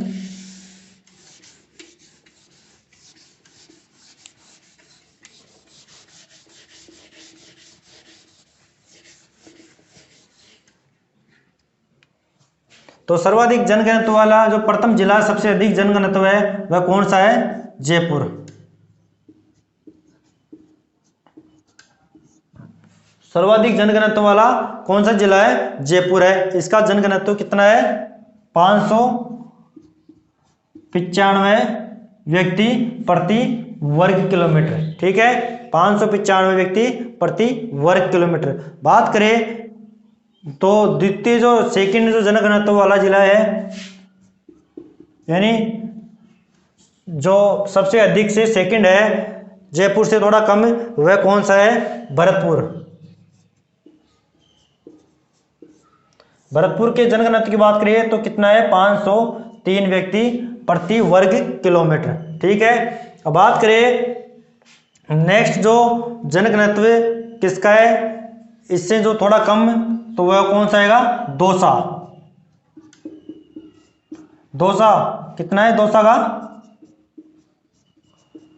476 व्यक्ति प्रति वर्ग किलोमीटर। अब बात करें चौथा जो सर्वाधिक जनघनत्व वाला जिला कौन सा है? अलवर। अलवर का जनघनत्व कितना है? 438 व्यक्ति प्रति वर्ग किलोमीटर के हिसाब से यह इसका जनघनत्व है। ये हमने देखी इसकी विशेषताओं को लेकर। अब हम बात करें इसके वर्गीकरण को लेकर। ये जो पूर्वी मैदानी भाग है, इसको कितने भागों में बांटा गया है, इसको कितने भागों में बांटा गया है और कौन कौन से वह भाग है, इनके बारे में हम पढ़ेंगे। इनकी विशेषताओं के बारे में पढ़ेंगे कि कौन कौन से जिले में यह फैला हुआ है, इसके बारे में तो हम देखते हैं इसकी जो वर्गीकरण को लेकर।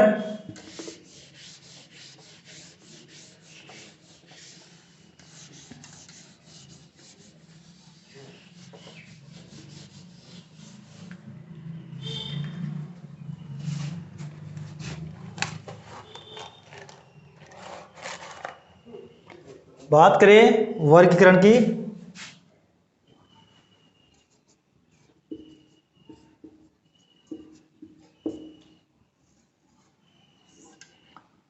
पूर्वी मैदानी प्रदेश के वर्गीकरण की बात करें तो इसको 3 भागों में बांटा गया है। कितने भागों में? 3 भागों में।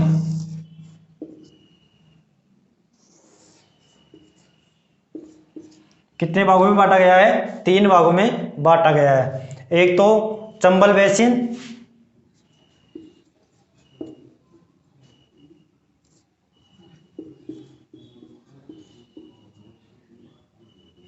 चंबल बेसिन, दूसरा बाणगंगा या बनास या बाणगंगा बेसिन,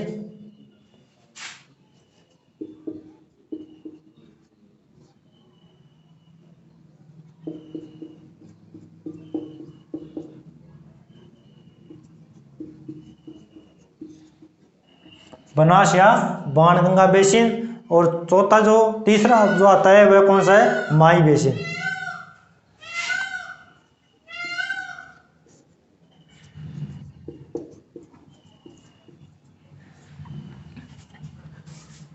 जो पूर्वी मैदानी प्रदेश है इसको 3 भागों में बांटा गया है। एक चंबल बेसिन, बनास या बाणगंगा बेसिन और एक माही बेसिन।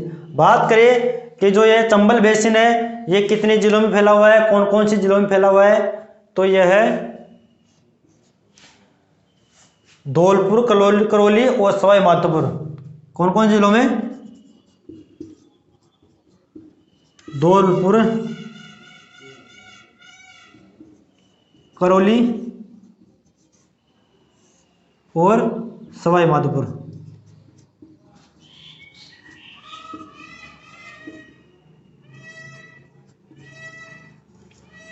इन 3 जिलों में चंबल बेसिन फैला हुआ है। कौन कौन से? धौलपुर, करौली और सवाई माधोपुर। इसको जो चंबल बेसिन है इनके जो जंगल है उन्हें किस नाम से जानते हैं? इन्हें बीहड़ के नाम से भी जानते हैं। बात करें तो सर्वाधिक जो बीहड़ है वह कौन से जिले में है? तो वह कौन से है? सवाई माधोपुर।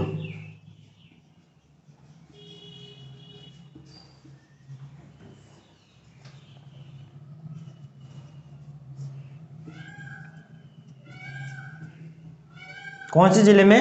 सवाई माधोपुर। अब हम बात करें अपने बनास या बाणगंगा बेसिन की तो यह कौन कौन से जिलों में फैला हुआ है?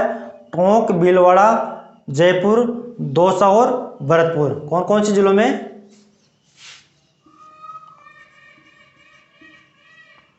टोंक, भीलवाड़ा,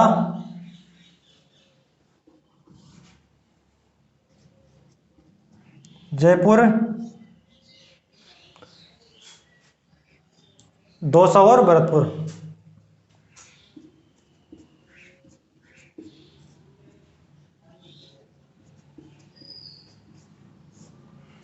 इन जिलों में जो बाणगंगा बेसिन है यह फैला हुआ है।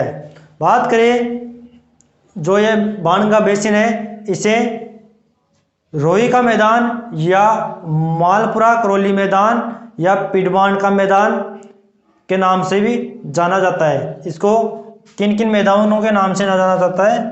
इसको जो अपना रोही का मैदान,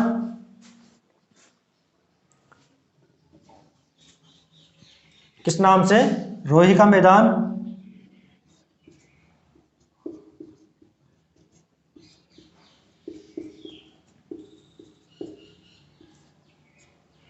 रोही का मैदान, मालपुरा का मैदान,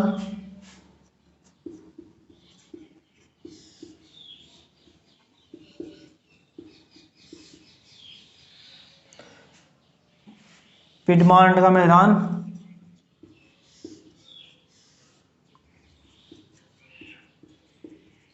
और खेराड़ का मैदान।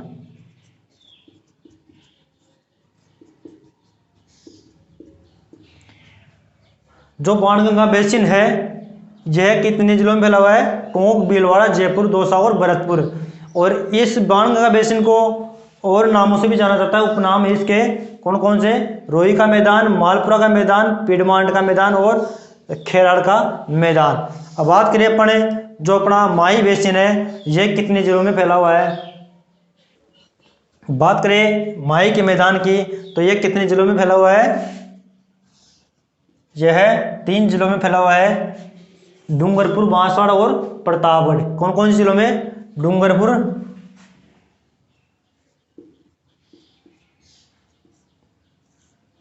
बांसवाड़ा और प्रतापगढ़, यह 3 जिलों में फैला हुआ है। बात करें जो ये माही बेसिन है इसको कौन कौन से नामों से जाना जाता है। इसके छप्पन का मैदान, कांठल का मैदान और वांगड़ का मैदान भी कहते हैं। छप्पन का मैदान,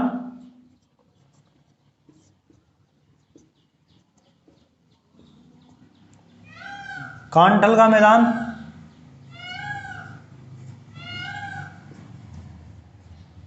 और वांगड़ का मैदान।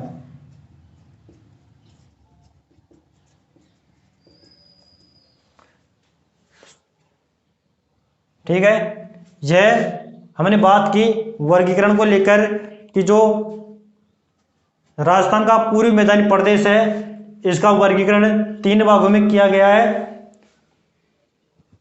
जो चंबल, एक तो चंबल बेसिन के नाम से जानते हैं, एक को बनास या बाणगंगा बेसिन के नाम जानते हैं, एक को माही बेसिन के नाम से जानते हैं। बात करें चंबल बेसिन की तो ये धौलपुर, करौली और सवाई माधोपुर इन 3 जिलों में फैला हुआ है। इसके जो क्षेत्र है चंबल बेसिन, इसको भीड़ के नाम से भी जानते हैं। यह जो भीड़ क्षेत्र ये सर्वाधिक किस जिले में है, यह सर्वाधिक सवाई माधोपुर जिले में फैले हुए हैं भीड़ जो क्षेत्र हैं। बात करें बनास या बाणगंगा बेसिन की तो यह टोंक, भीलवाड़ा, जयपुर, दौसा और भरतपुर इन जिलों में बाणगंगा बेसिन फैला हुआ है। बात करें बाणगंगा बेसिन को भी और उपनामों से जाना जाता है। कौन कौन से वह, ये तो रोही का मैदान के नाम से जानते हैं, मालपुरा का मैदान भी कहते हैं इसको, पिडमांट का मैदान भी कहते हैं और खेराड़ का मैदान भी कहते हैं। ये हमने बात की बाणगंगा बेसिन की। हम बात करें माही बेसिन की तो माही बेसिन 3 जिलों में फैला हुआ है। कौन सा, डूंगरपुर, बांसवाड़ा और प्रतापगढ़। डूंगरपुर, बांसवाड़ा और प्रतापगढ़। माही बेसिन को छप्पन का मैदान भी कहते हैं, कांठल का मैदान भी कहते हैं और वांगड़ का प्रदेश भी कहते हैं या मैदान भी कहते हैं। हमने बात की, अब इनको हम बात करेंगे एक एक को लेकर इनकी क्या विशेषताएं हैं उनको। तो बात करें माही बेसिन की, हम बात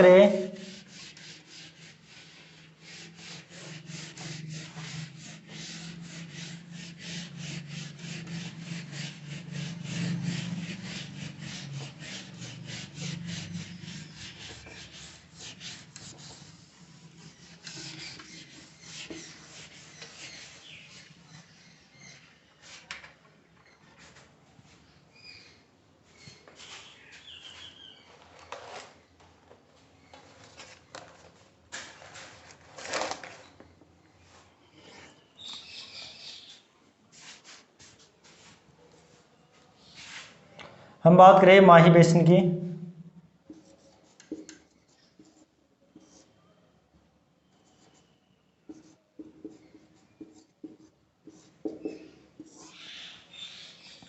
तो इसके बारे में जानते हैं अपन।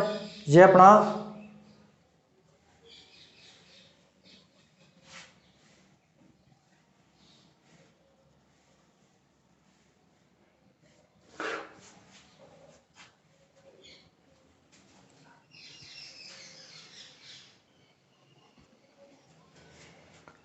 हम बात करें, यह माही बेसिन है, ठीक है। तो यह कौन सी नदी है, यह माही नदी है। कौन सी नदी है, माही नदी। और यह कर्क रेखा है। कौन सी रेखा है, कर्क रेखा है, ठीक है। बात करें तो यह कौन सा प्रदेश है, वांगड़ प्रदेश। कौन सा प्रदेश है, वांगड़ प्रदेश। ये कहाँ पर पड़ता है, ये डूंगरपुर जिला है।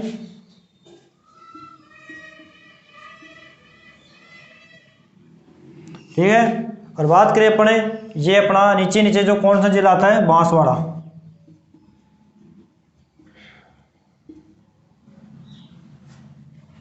बात करें ये अपना प्रतापगढ़ है, ठीक है। और अपन बात करें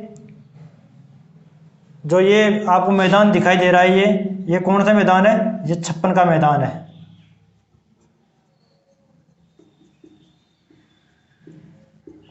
अब इसको 56 का मैदान क्यों कहते हैं, क्योंकि यहाँ पर 56 गांवों का मैदान माना जाता है। यहाँ पर 56 गांव फैले हुए हैं और यहाँ पर 56 नदी नालों का मैदान भी इसे कहते हैं, इसलिए इसको 56 का मैदान कहते हैं, ठीक है। बात करें ये जो है मैदान, ये छोटा सा यहाँ पर ये कौन सा मैदान है, ये कांटजूल का मैदान है।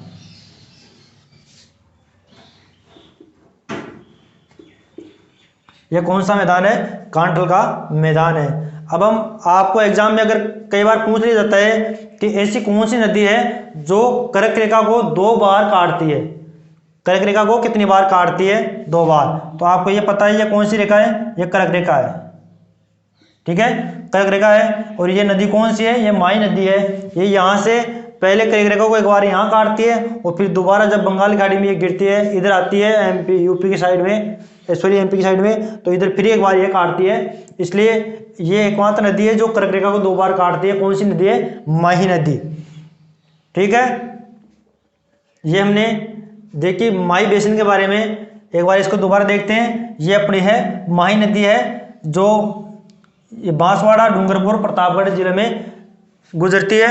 यहाँ पर माही नदी के जो ये डूंगरपुर है, इसके पास में कौन सा प्रदेश है, वागड़ प्रदेश है, वागड़ प्रदेश है। और जो प्रतापगढ़ है इसमें 56 का मैदान, जो 56 नदी नालों का मैदान कहते हैं या 56 गांवों का मैदान कहते हैं। और यहीं पे जो कांटजूल का मैदान स्थित है, जो ये माही नदी है, ये कर्क रेखा को कितनी बार काटती है, 2 बार काटती है। ये हमने की बात माही बेसिन की। अब हम बात करें 56 के मैदान की।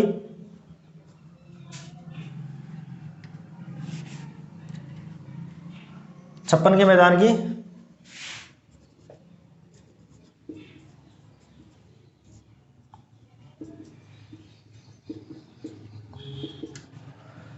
तो 56 का मैदान है, ये प्रतापगढ़ बांसवाड़ा में माही नदी के किनारे स्थित है। कौन से जिलों में, डूंगरपुर, प्रतापगढ़ और बांसवाड़ा में।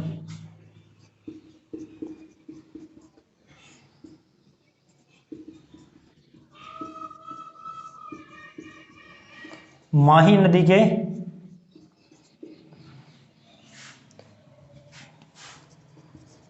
किनारे पर स्थित 56 गांव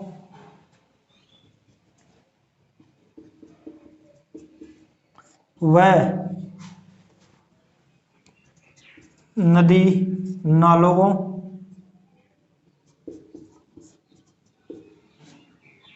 का समूह 56 का मैदान कहलाता है, ठीक है।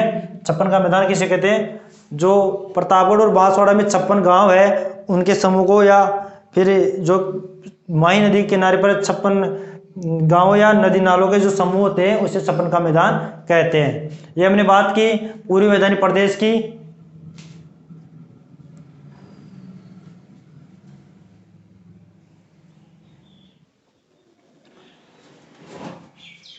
हमने बात की माही बेसिन को लेकर।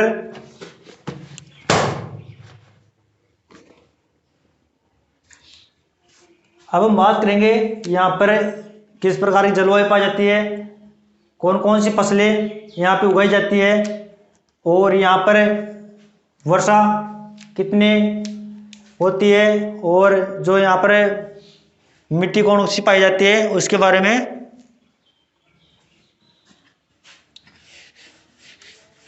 जलवायु को लेकर हम बात करेंगे जो पूर्वी मैदानी प्रदेश है उसके।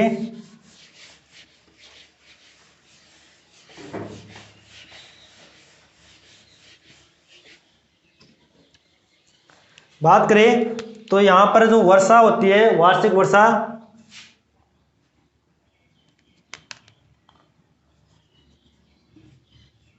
वर्षा जो होती है यहाँ पर 50 सेंटीमीटर से लेकर 80 सेंटीमीटर तक यहाँ पर वर्षा होती है। कितने? 50 सेंटीमीटर से 80 सेंटीमीटर तक वार्षिक वर्षा होती है। कितने? 50 सेंटीमीटर से 80 सेंटीमीटर तक यहाँ पर वार्षिक वर्षा होती है। बात करें यहाँ पे जो मिट्टी होती है,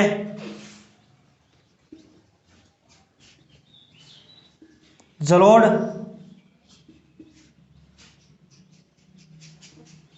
जलोढ़ या दोमट मिट्टी।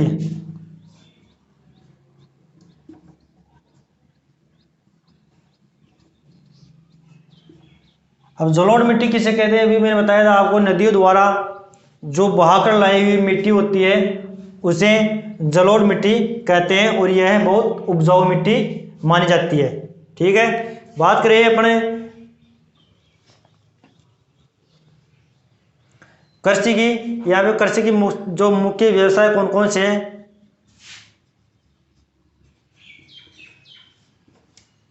तो बात करें कृषि में, यहाँ पर गेहूं, जौ, चना, ज्वार, मक्का,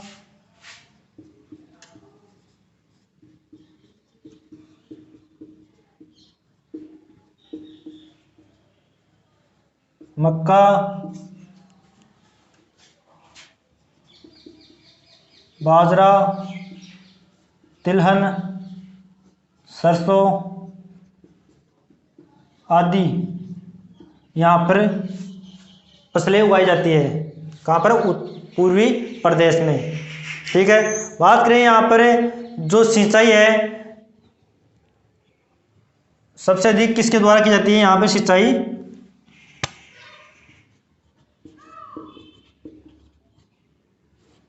यहाँ पर सिंचाई सर्वाधिक कुओं के माध्यम से की जाती है।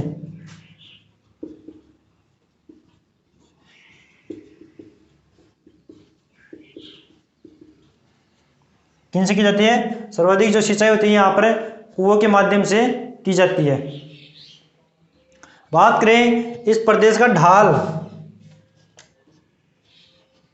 जो पूर्वी मैदानी प्रदेश है, इसका ढाल किस तरफ होता है? तो इसका ढाल जो कौन सा होता है? पूर्वी दिशा की तरफ होता है।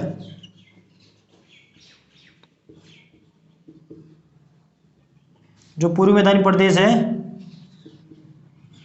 पूर्वी दिशा की तरफ होता है और इसका जो दक्षिण भाग है,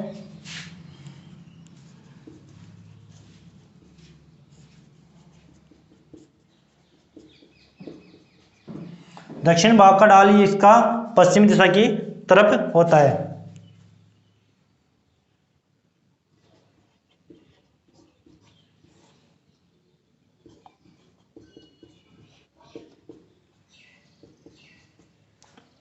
किस तरफ होता है? पश्चिम दिशा की ओर होता है यहाँ। ठीक है। अब हम बात करें यहाँ पर जो नहरें, कौन कौन सी नहरें हैं यहाँ पर?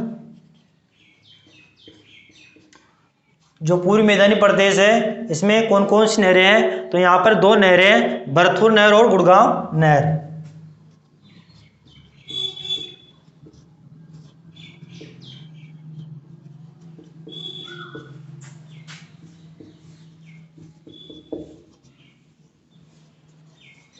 कौन सी नहरें हैं? भरतपुर नहर और गुड़गांव नहर।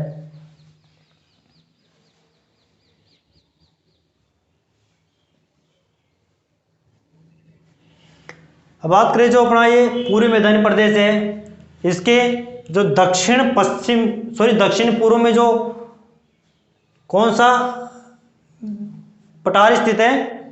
हाड़ौती का पठार स्थित है। कौन सा? दक्षिण पूर्वी पठार स्थित है। कौन सी दिशा में? दक्षिण पूर्व दिशा में हाड़ौती का पठार स्थित है, या विंध्यन पठार भी कहते हैं इसे। ये हमने बात की वर्षा को लेकर कि यहाँ पे कितने सेंटीमीटर से कितने सेंटीमीटर तक वर्षा होती है। 50 से 80 सेंटीमीटर तक वो यहाँ पर वर्षा होती है। यहाँ पर मिट्टी जलोढ़ व दोमट मिट्टी पाई जाती है जो गेहूं, जौ, चना, मक्का और बाजरा आदि फसलों के लिए बहुत उपजाऊ है तथा यहाँ पर सिंचाई नहरों के साथ साथ कुओं से भी की जाती है। यहाँ पर कुओं से सर्वाधिक सिंचाई की जाती है। बात करें इसके ढाल की तो इसका ढाल पूर्व दिशा की तरफ है और जो इसका दक्षिणी भाग है इसका ढाल पश्चिम दिशा की तरफ है। इसीलिए तो जो माई नदी है वह पश्चिम की तरफ बंगाल खंबात की खाड़ी में जाके गिरती है। बात करें यहाँ पर नहरें तो यहाँ पर भरतपुर नहर और गुड़गांव नहर, 2 नहरें हैं। अब बात करें इसकी जो जलवायु को लेकर कि इसकी जो जलवायु है वह कौन सी जलवायु पाई जाती है। यहाँ पर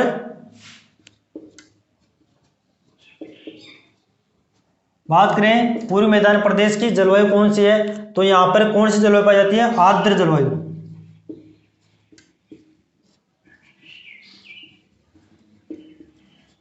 कौन सी जलवायु पाई जाती है, यहाँ पर आर्द्र जलवायु पाई जाती है। ये हमने बात की जो पूर्वी मैदानी प्रदेश है इसको लेकर।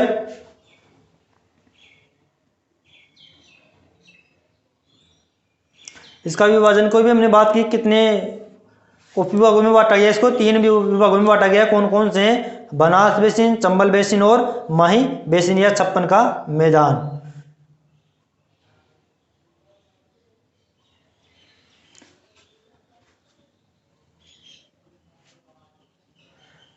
ठीक है, ये अपना जो पूर्वी मैदानी भाग था या प्रदेश था इसके बारे में हमने बहुत कुछ जान लिया है। और आगे जो और 2 भाग बचते हैं कौन कौन से, एक तो पश्चिमी मरुस्थलीय प्रदेश और एक अरावली पर्वतीय प्रदेश, इसको हम नेक्स्ट वीडियो में पढ़ेंगे। Thank you.